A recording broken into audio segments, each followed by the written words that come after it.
NDA മാറ്റി നിർത്തി കേരളത്തിൽ ഇനിയൊരു ഭരണമുണ്ടാവില്ലെന്ന് കൊടുങ്ങല്ലൂർ NDA സ്ഥാനാർത്ഥി വർഗീസ് ജോർജ്. 40 ഇടങ്ങളിൽ NDA നിർണായകമാകും. PD സതീശന്റെ 100 സീറ്റ് ടാക്സ് വേണ്ടാത്ത സ്വപ്നം മാത്രമാണെന്നും വർഗീസ് ജോർജ് പറഞ്ഞു. ജനവിധി എഴുതി കഴിഞ്ഞു. അപ്പോൾ ഇനി നമുക്ക് കാത്തിരിക്കാം എന്താണ് ജനങ്ങളുടെ മനസ്സിലുണ്ടായിരുന്നത്, എന്താണ് ജനങ്ങളുടെ ആഗ്രഹം എന്നുള്ളത്. എന്നാൽ NDAയുടെ ഭാഗത്തുനിന്ന് ഞാൻ സംസാരിക്കുകയാണെന്നുണ്ടെങ്കിൽ NDA ഒരു 40 മണ്ഡലങ്ങളിൽ വളരെ സ്ട്രോങ് ആയിട്ടാണ് മത്സരിക്കുന്നത്. അവിടെ ഫസ്റ്റ് അല്ലെങ്കിൽ സെക്കൻഡ് വരും എന്നാണ്.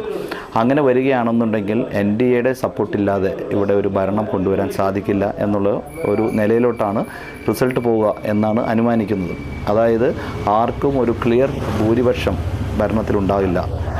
VD സതീശൻ 100+ എന്നൊക്കെ പറയുന്നുണ്ട്. അതെല്ലാം സ്വപ്നമാണ്. ആർക്കും സ്വപ്നം കാണാം. സ്വപ്നം കാണാനായിട്ട് ഇവിടെ ടാക്സ് ഇന്ത്യയിലില്ലല്ലോ, വേറെ എവിടെയും ഇല്ല.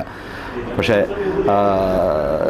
ഞങ്ങളുടെ കാൽക്കുലേഷൻ അനുസരിച്ച് NDAയുടെ സപ്പോർട്ട് വേണം. അല്ല എന്നുണ്ടെങ്കിൽ ബുദ്ധിമുട്ടാണ്. അല്ല എന്നുണ്ടെങ്കിൽ ഇന്ത്യ മുന്നണിക്ക് ഭരിക്കാം, അതിൽ തെറ്റൊന്നുമില്ല. അത് അറ്റ്ലീസ്റ്റ് അവർ രണ്ടുപേരുടെയും ശരിയായിട്ടുള്ള രൂപം മലയാളികൾ ഇത്തവണത്തെ ഇലക്ഷനിൽ കണ്ട് മനസ്സിലാക്കട്ടെ. പിന്നെ കൊടുങ്ങല്ലൂരിനെ സംബന്ധിച്ച് നോക്കുകയാണെന്നുണ്ടെങ്കിൽ പേര് പറയുന്നില്ല എങ്കിൽ പോലും ഒരു UDFൻ്റെ നേതാവ് എൻ്റെ അടുത്ത് പറഞ്ഞത് UDF ആദ്യമായിട്ടാണ് കൊടുങ്ങല്ലൂരിൻ്റെ ചരിത്രത്തിൽ NDA ആയിട്ട് മത്സരിക്കുന്നത് എന്നുള്ളതാണ്. അപ്പോൾ അവരുടെ മനസ്സിലെങ്കിലും NDA അവർക്കൊത്ത ഒരു എതിരാളിയാണ് എന്ന് കാണുന്നത് തന്നെയാണ് ഞങ്ങളുടെ വിജയം എന്ന് പറയുന്നത്. അതുകൊണ്ട് എല്ലാം ജനവിധിക്ക് വേണ്ടി നമുക്ക് കാത്തിരിക്കാം.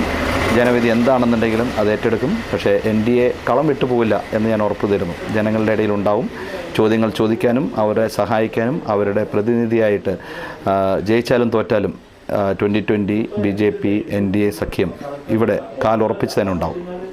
നന്ദി, നമസ്കാരം.